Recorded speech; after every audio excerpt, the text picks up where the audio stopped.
C'est un plus considérable puisque nous n'en avions pas ou pratiquement pas. Elle était obsolète. Depuis 2008, je savais qu'il fallait faire la station d'épuration d'Avapé. Ça, le conseil municipal était conscient qu'il fallait réaliser une nouvelle station puisque la police, la DDTM est venue et nous sommes passés 2 fois au tribunal quand même. Vu les dossiers, vu le montage des dossiers, le tribunal s'est rendu compte de notre implication importante pour la réalisation de cette station. Mais comme j'ai dit, il faut énormément de temps pour réaliser à faire des investissements lourds.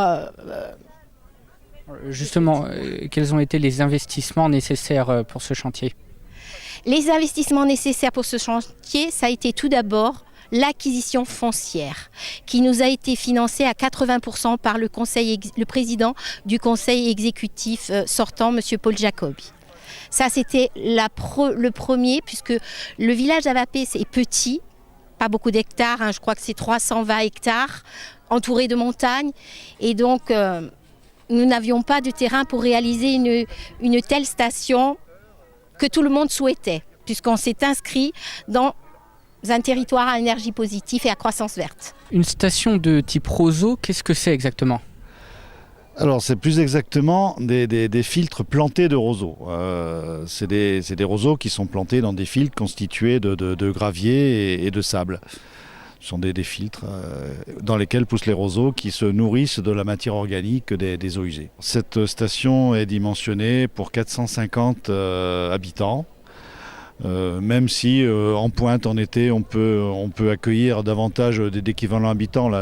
Les filtres plantés de roseaux sont capables d'accepter une population supérieure à leur dimensionnement initial, quoi. On peut accepter des pointes d'une semaine ou 2 sans problème. Alors la particularité de cette station, c'est que c'est une station automatique, il n'y a pas besoin de main-d'œuvre. La seule main-d'œuvre dont on a besoin, ce sera pour entretenir quelques équipements à l'intérieur de la station, comme le dégrilleur où il faut enlever les excédents tous les jours, faire un petit nettoyage, un petit coup de jet, faire de la propreté.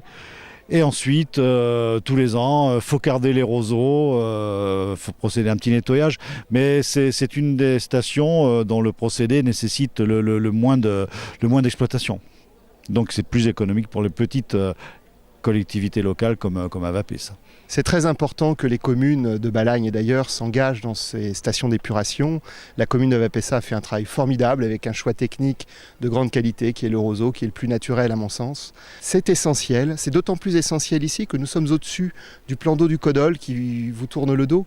Ce plan d'eau dont on connaît la qualité des eaux et le besoin qu'on a d'en améliorer la qualité a besoin aussi que les communes qui sont placées tout autour d'elles fassent un effort considérable pour éviter de déverser des eaux usées dans ces eaux, que ce soit directement ou par capillarité. Donc on ne peut que féliciter la commune d'Avapessa de s'être engagée dans cette voie. Comment les services de l'État s'investissent dans ce type de projet ? Alors les services de l'État s'investissent de multiples façons. D'abord par un soutien technique. N'oublions jamais que les communes de Balagne sont des communes à faible population, donc avec des moyens techniques assez limité en définitive, et quel que soit l'engagement des personnels municipaux et des élus, nous pouvons apporter cette compétence technique.